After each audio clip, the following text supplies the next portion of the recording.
እርሶ ከመወለደው በፊት ተራራዎች ከመቆማቸው በፊት ውቅያኖሶች ማዕበል ከመፍጠራቸው በፊት ከአላህ ፍቃድ በስተቀር ምንም አልነበር።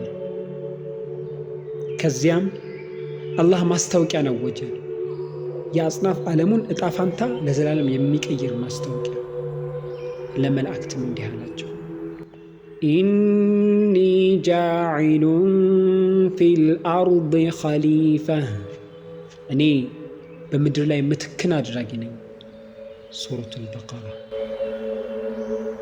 መላእክት ከብርሃን የተፈጠሩ አላህን ፈጽሞ የማያምፁ ፈጽሞ የማይሰለቹ በአመፅ ሳይሆን በትህትና ጠየቁ።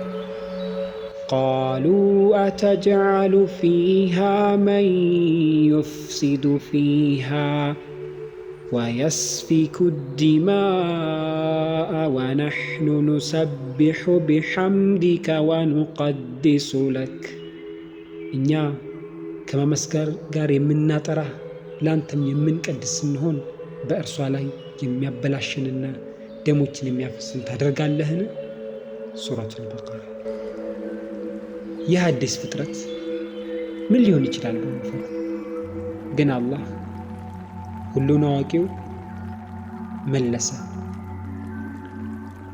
ቃለ ኢኒ አዕለሙ ማ ላ ተዕለሙን፣ እኔ የማታውቁትን በእርግጥ አውቃለሁ። ትምህርት እየሰጠ ነበር፣ ለእነርሱ ብቻ ሳይሆን ለሁላችንም ጭምር። የአላህ ጥበብ ከሰው ልጅ ግንዛቤ የላቀ መሆኑ፣ ከምድር አፈር ከጥቃቅን የአፈር ቅንጣቶች አላህ ሸክላን ሰበሰበ፣ እናም ቅርጽ አበጀ። የሰው ልጅ ቅርጽ ፍጹም የተመጣጠነ ፍጹም የተነደፈ ግን ሕይወት የሌለው። መላእክቱ ይመለከቱ ነበር። ጊዜ አለፈ። ከዚያም እጅግ ቅዱስ የሆነው ቅጽበት ተከሰተ። አላህም በቁርአኑ ላይ እንዲህ ይላል፣ ፈኢዛ ሰወይቱሁ ወነፈኽቱ ፊህ ሚን ሩሒ፣ አስታውስ ባስተካከልኩትና ከሩሄም በነፋሁበት ጊዜ። ሱረቱ ሷድ። ሕይወት በዚያው እንቅስቃሴ ያልባ አካል ውስጥ ገባች። ደረቱ ከፍ አለ፣ አይኖቹ ተከፈቱ እና ለመጀመሪያ ጊዜ አንድ የሰው ልጅ ዓለምን ተመለከተ። ስሙም አባታችን አደም ዓለይሂ ሰላም ይባላል። አላህ አደምን የፈጠረው ብቻ አይደለም፣ ክብሩንም አጎናጸፈው፣ ከፍ ከፍ አደረገው ከሌሎች ፍጡራኖች ሁሉ በላይ። አላህ አደምን የነገሮችን ስሞች ሁሉ አስተማረው።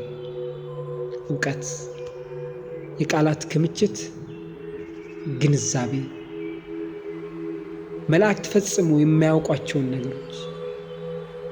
ከዚያም አላህ ወደ መላእክቱ ዞር ብሎ እንዲህ አለ፣ አንቢኡኒ ቢአስማኢ ሃኡላኢ ኢን ኩንቱም ሷዲቂን፣ እነዚህን ስሞቻቸውን ንገሩኝ እውነተኞች ከሆናችሁ። ሱረቱል በቀራ። መላእክትም አንገታቸውን ደፍተው እንዲህ ሲሉ መለሱ፣ ቃሉ ሱብሓነከ ላ ዒልመ ለና ኢላ ማ ዐለምተና፣ ጥራት ይገባ አንተ ካስተማርከን በቀር ለእኛ እውቀት የለንም። ሱረቱል በቀራ። አደምም ከዚያ ተናገረ። የማይታየው ዓለምም ኃይለኛ የሆነ ነገር ተገነዘበ። እውቀት ክብር ነው። መማር አምልኮ ነው። ከዚያም አንድ ፈተና መጣ። ለአደም አልነበር፣ ለመላእክት ነበር። ከመካከላቸው ከሚኖረውም ለአንዱ ለኢብሊስ። አላህም አዘዘ፣ ኡስጁዱ ሊአደም፣ ለአደምም ስገዱ። ሱረቱል በቀራ። መላእክትም ምንም ሳያቅማሙ ሰገዱ። ወዲያውኑ ሙሉ በሙሉ ስግደትን አደረጉ። ነገር ግን አንድ አካል አልሰገደም። ቀዘቀዘ፣ ተንቀጠቀጠ፣ እምቢኝ አለ። አለመቻሉ ሳይሆን አልፈልግም ስላለ ነበር። ኩራት በልብ ውስጥ ማበብ ጀመረ። በዚያን ቅጽበት የማይታይ ነገር ተፈጠረ። ብርሃን አይደለም፣ ምህረትም አይደለም፣ ግን ኩራት፣ ጥላቻ፣ አመጽ። ኢብሊስ አደምን ተመለከተ። የእሳት ፍጡር የሸክላ ፍጡርን እያፈጠጠ። እናም በመልካምና በክፉ መካከል ያለው ጦርነት ተጀመረ።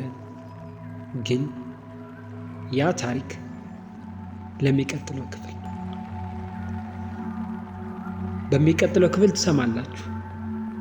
ኢብሊስ ለምን እንደተቃወመ፣ ለአላህ ምን እንዳለ፣ እናም ይህ ውሳኔ የሰውን ልጅ ታሪክ እንዴት ለዘላለም እንደለወጠው በአላህ ፍቃድ በቀጣይ ክፍል በክፍል 2 እስከምንገናኝ ወሰላሙ ዓለይኩም ወረሕመቱላሂ ተዓላ ወበረካቱሁ።